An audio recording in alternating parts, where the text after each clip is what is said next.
कौन से स्टेट की बहू सासू माँ के मन भाए। बड़ी बहू, ये देख लड़की की फोटो आई है, कैसी लग रही है। सासू माँ ने अन्नू से पूछा। माँ जी, फिर फोटो? वो देवर जी को तो लड़की पसंद आ गई थी ना। सब कुछ मैच का है, अच्छे लोग हैं और लड़की भी अच्छी जॉब कर रही है। फिर ये लड़की, ये तो ज़्यादा पढ़ी भी नहीं है, देवर जी के मैच की भी नहीं लगती। अन्नू ने फोटो और लड़की का बायो डाटा देखते हुए कहा।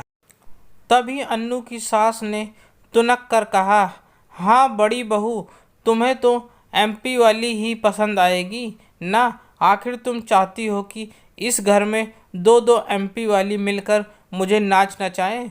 तुम्हारे सारे लक्षण देख लिए मैंने ना। कोई रीति रिवाज ढंग से करना आता है ना, किसी का मान सम्मान।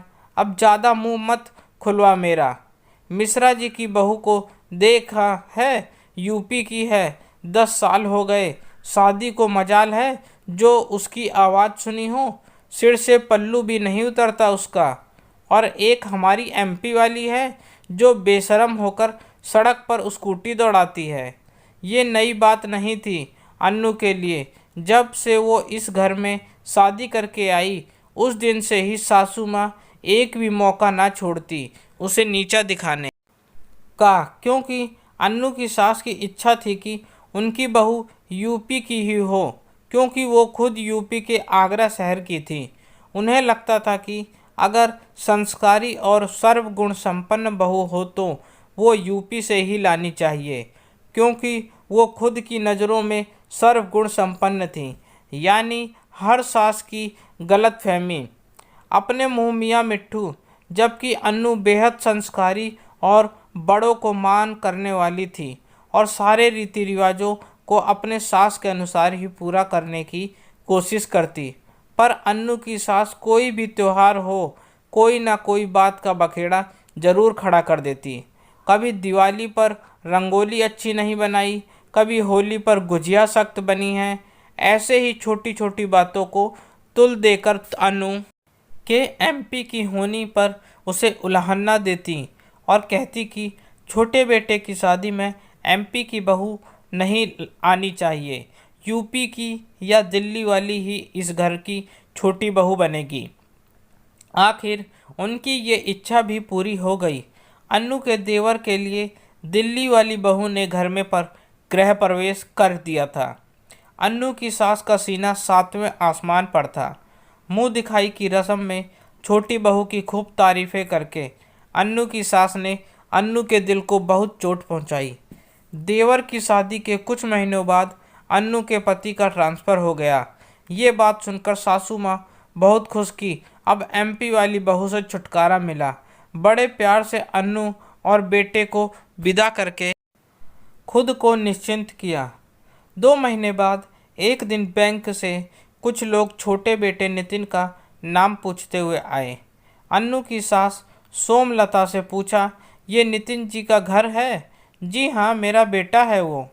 जी, नितिन जी के वेरिफिकेशन के लिए आए हैं। उन्होंने दिल्ली में फ्लैट बुक करवाया है, उसी सिलसिले में कुछ पूछताछ करनी है। बैंक कर्मियों की बात सुनकर सोमलता का बदन ढीला पड़ गया। तभी छोटी बहू बाहर आई और बोली, मम्मी जी, वो मैंने ही नितिन से कहा था कि मेरा दिल यहाँ यूपी में नहीं लगेगा, तो हम अलग दिल्ली में सेटल हो रहे हैं। उन्होंने तो नई जॉब भी ढूंढ ली दिल्ली में। हम 2 महीने बाद शिफ्ट हो रहे हैं। छोटी बहू ने खुशी जाहिर करते हुए कहा। अरे बहू, अभी 2 महीने भी नहीं हुए तुम्हारी शादी को, और अभी से अलग होने की बात। तुमसे अच्छी तो मेरी एमपी वाली बहू है जो पूरे 15 साल सेवा करके गई। सोमलता ने तंजा कसा। माँ जी, एमपी वाली अच्छी थी तो उसे ही बुला लीजिए ना, हमें क्यों बता रही हैं? छोटी बहू ने भी उल्टा जवाब दिया। सोमलता ने पलट कर कहा, और तुम्हारी कोई जिम्मेदारी नहीं? मैं कैसे रहूँगी इस घर में अकेली? कभी सोचा है? माँ जी, हमने आपका ठेका नहीं ले रखा। आपको कौन निकाल रहा है इस घर से? मैंने बोल दिया है इनसे ही, ये हर महीने पैसे भेज देंगे। आप कामवाली लगा लेना। छोटी बहू की बात सुनकर आज सोमलता को समझ आ गया कि वो कितनी गलत थी, जो अपनी एमपी की सर्वगुण संपन्न बहू की खूबियों को कभी समझ न पाई, हमेशा नज़रअंदाज करती रहीं। सोमलता की आंखें नम थी कि तभी मोबाइल की रिंग बजी। हेलो माँ जी, जन्मदिन की शुभकामनाएं। अरे बहू, तुझे याद था मेरा जन्मदिन? हाँ माँ जी, मैं कैसे भूल सकती हूँ। 15 साल आपके साथ बिताए हैं। ये एमपी वाली बहू इतनी भी भुलक्कड़ नहीं। और हाँ माँ जी, एक बात और, हम अगले हफ्ते घर आ रहे हैं आपको लेने। यहाँ बिल्कुल मन नहीं लगता आपके बिना, बहुत अकेलापन लगता है। एक माँ की कमी महसूस होती है।